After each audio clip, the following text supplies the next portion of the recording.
இன்றைய தினத்தினுடைய ஆன்மீக தகவலாக, இது ஆன்மீக தகவல்னு சொல்கிறத விட ஜோதிட தகவல் அப்படின்னு தான் சொல்லணும். இன்றைக்கி என்ன பார்க்க போகிறோம் சொல்லி பார்த்தோம்னா, ரம்யா சங்கர் அப்படிங்கிற ஒரு நேயர் கேள்வி கேட்டிருக்கார். அவர் என்ன கேட்டிருக்கார் அப்படின்னு சொல்லி பார்த்தோம்னா, சார் 2-3 நாளைக்கு முன்னாடி இந்த வண்டி வாகனங்களை வாங்குவதற்கு முன்னதாக ஜாதகத்தை பார்த்துவிட்டு தான் வாங்க வேண்டுமா அப்படிங்கிற ஒரு கேள்விக்கு பதில் சொல்லியிருந்தீங்க. அதே மாதிரி சொந்த வீடு வாங்கும் பொழுதும் ஜாதகத்தை பார்க்க வேண்டுமா, சொந்த வீடு வாங்குவதற்கு முன்னதாக கவனிக்க வேண்டிய விஷயங்கள் என்ன என்ன அப்படிங்கிறத தான் அந்த நேயர் கேட்டிருக்கார். சர்வ நிச்சயமாக ஜாதகத்தை பார்த்துவிட்டு தான் நீங்கள் வீடுகளை வாங்க வேண்டும். சொந்த வீடு வாங்க போகிறோம்னு சொன்னால் முதல்ல அவருடைய ஜாதகத்தை எடுத்துன்னு போய் பார்த்து, குறிப்பாக அது ஒரு இன்வெஸ்ட்மெண்ட்டுக்காக இல்லாமல் நாமே அந்த வீட்டிலே குடியிருக்க வேண்டும் என்று சொன்னால் அந்த வீட்டினுடைய எஜமானி அம்மாவினுடைய ஜாதகத்தை பார்க்க வேண்டியது. சார், என்னுடைய ஒய்ஃப் ஹோம் மேக்கர் தான், நான் தான் எம்ப்ளாயி, என் பேரில் தான் லோன் வரப்போகுது, அதனால் நான் தான் வாங்க போகிறேன்னு சொன்னால் கூட உங்களுடைய வாழ்க்கை துணை மனைவிக்கு இப்பொழுது வீடு வாங்கக்கூடிய யோகம் இருக்கிறதா என்பதை பார்க்க வேண்டும். அவருடைய ஜாதகத்திலே சொந்த வீட்டிலே குடியிருக்கக்கூடிய அம்சம் என்பது இருந்தால் மட்டும்தான் உங்களால் சொந்த வீட்டிற்குள் நுழைய முடியும் என்பதையும் நினைவிலே கொள்ள வேண்டும்.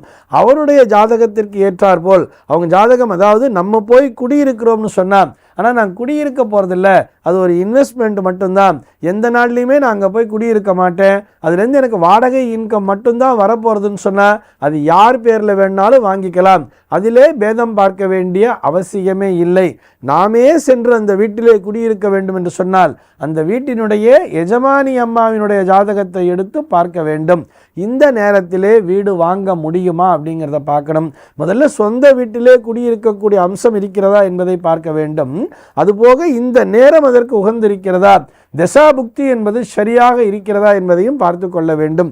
இதுபோக அந்த அம்மாவிற்கு இந்த திசை என்பது தான் சரியாக இருக்கும்.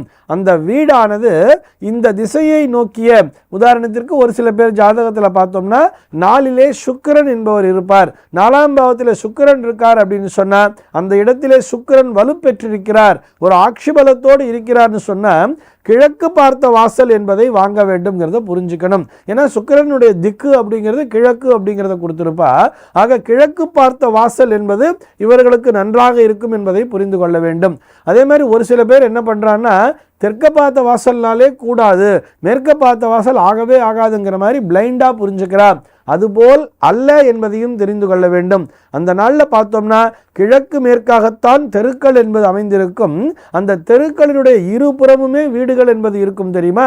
இருபுறமுமே வீடு இருக்குன்னு சொன்னால் ஒரு பக்கம் பார்த்தா வடக்க பார்த்த வாசல், மறுபக்கம் பார்த்தா தெற்க பார்த்த வாசல்னு தான் வரிசையாகவே வீடெல்லாம் இருக்கும். ஆக தெற்கு புறம் பார்த்த வாயிலும் நல்லதுதான் என்பதையும் புரிந்து கொள்ள வேண்டும். தெற்க பார்த்த வாசல்னாலே கூடாதுங்கிற மாதிரிலாம் ஒரு தவறான கருத்துக்களையும் பரப்பி கொண்டு வருகிறார்கள். அதுபோல் அல்ல, அவரவருடைய ஜாதகத்திலே எந்த பக்கம் பார்த்த வாசற்படிங்கிறது சரியாக இருக்கும் என்பதை உங்களுடைய ஜோதிடரிடம் உங்களுடைய ஜாதகத்தை காண்பித்து தெரிந்து கொள்ள வேண்டியது. அதற்கேற்றாற்போல் தான் வாங்க வேண்டும் அப்படிங்கிறதையும் முடிவு பண்ணிக்கணும். ஒரு சில பேர் என்ன பண்ணுவான்னு சொல்லி பார்த்தோம்னா, அதாவது அந்த சாலையானது தெற்கு புறத்தில் இருக்கிறது, நான் தெற்க பார்த்த வாசல் வச்சு கட்ட மாட்டேன், நான் கிழக்க பார்த்து தான் கட்டுவேன்னு சொல்லிட்டு சைடில் ஒரு சந்து மாதிரி விட்டு அந்த சந்துக்குள்ளே போய் அப்படி திரும்புகிற மாதிரிலாம் வாசப்படிய வைக்கிறா. இது பெரும்பாலும் ஒரு நற்பலனை தராது என்பதையும் புரிந்து கொள்ள வேண்டும். நேரடியாகவே அந்த ரோட்லேருந்து உள்ளே வரோம்னா பிரதானமாக இந்த தலைவாசலுக்குள்ளே நுழையிற மாதிரி தான் வச்சுருக்கணுமே தவிர சைடில் வாசப்படியை திருப்பி வைக்கிறது, அதுக்கு தகுந்த மாதிரி வச்சுக்கிறேங்கிற மாதிரிலாம் மாற்றுறதுங்கிறதெல்லாம் நமக்கு நாமே ஏதோ ஒரு சமாதானத்தின் பேரில் செய்து கொண்டிருக்கிறோம் அப்படிங்கிறதையும் தெரிஞ்சுக்கணும். அது எல்லாவற்றையும் விட சாலையிலிருந்து உள்ளே வீட்டிற்குள்ளே வரும் பொழுது அந்த மெயின் காம்பவுண்டு கேட்டும் சரி, வீட்டுக்குள்ளே நுழைகிற தலைவாசலும் சரி ஒரே நேர்கோட்டிலேயே அமைந்திருக்க வேண்டும் என்பதையும் புரிந்து கொள்ள வேண்டும். வீடானது நல்ல காற்றோட்டத்துடன் இருக்கிறதா, காற்றோட்டங்கிறது ரொம்ப சௌகரியமாக இருக்கா, வீட்டில் பின்னாடி தோட்டத்து கதவை திறந்து வச்சாலும் அல்லது பால்கனி கதவெல்லாம் திறந்து வச்சாலும் ஜன்னல் கதவுகளை திறந்து வைத்தாலும் காற்று என்பது வீட்டிற்குள்ளாக புகுந்து வெளியே செல்ல வேண்டும். நமக்கு பார்த்தோம்னா நம்ம இந்திய தேசத்தை பொறுத்தவரை அந்த 2 மான்சூன் அப்படின்னு சொல்கிறோம் இல்லையா, வடகிழக்கு பருவக்காற்று தென்மேற்கு பருவக்காற்றுன்னு சொல்கிறோம்ல. ஆக அந்த வடகிழக்கு மூலையிலும் ஜன்னல் அல்லது ஓப்பன்கிறது இருக்கணும், தென்மேற்கு மூலையிலும் இருக்க வேண்டும். அந்த 2 வழியாகவும் அந்த காற்றானது வீட்டிற்குள்ளே வந்து செல்ல வேண்டும் என்பதையும் நினைவிலே கொள்ள வேண்டும். அதே மாதிரி சூரிய ஒளியானது வீட்டிற்குள்ளாக நேரடியாக விழுகின்ற வகையிலே அந்த ஜன்னல் அமைப்போ அல்லது வாசல் அமைப்போ இருக்க வேண்டும் என்பதையும் புரிந்து கொள்ள வேண்டும். ஒரு வீட்டுக்குள்ள சூரிய ஒளிங்கிறது வந்தாதான் அந்த வீட்டில் ஆரோக்கியம் என்பது இருக்கும். வேற வசதியெல்லாம் எதுவுமே இல்லைன்னு சொன்னால் கூட நமக்கு தென்கிழக்கு மூலையில் தான் நம்ம சமயக்கட்டு அப்படிங்கிறத வைக்கணும்னு சொல்லியிருக்கா இல்லையா? அந்த சமயக்கட்டுக்குள்ளேயாச்சும் அந்த ஜன்னல் திறந்தோம்னா அந்த சூரிய ஒளி என்பது நேரடியாக விழ வேண்டும் என்பதையும் புரிந்து கொள்ள வேண்டும். அதே மாதிரி படுக்கை அறையும் சரி, இந்த கழிப்பறை, குளியலறை போன்றவைகளும் சரியான இடத்திலே தான் அமைந்திருக்கிறதா என்பதையும் பார்க்க வேண்டும். குறிப்பாக அந்த வீட்டினுடைய அமைப்பு என்பது நேர் சதுரமாக இருக்கக்கூடாது. ரெண்டு பக்கமும் நீளம் அகலம் அப்படிங்கிறது ஒரே அளவிலே இருக்கக்கூடாது. நீளமானது சற்று அதிகரித்திருக்க வேண்டும்ங்கிறதையும் தெரிஞ்சுக்கணும். அதனால தான் அதுக்கு பேர் நீளம்னே வச்சிருக்கா. ஆக லெங்த் அப்படிங்கிறது கொஞ்சமாச்சும் ஜாஸ்தியாக இருக்கணும். அதனுடைய ஷேப் அப்படின்னு சொல்லி பார்த்தோம்னா அது ரெக்டாங்குலர் ஷேப், அதாவது ஒரு செவ்வக வடிவிலே இருந்தால்தான் அது குடியிருப்பதற்கு ஏற்ற ஸ்தலமாக இருக்கும் என்பதையும் புரிந்து கொள்ள வேண்டும்.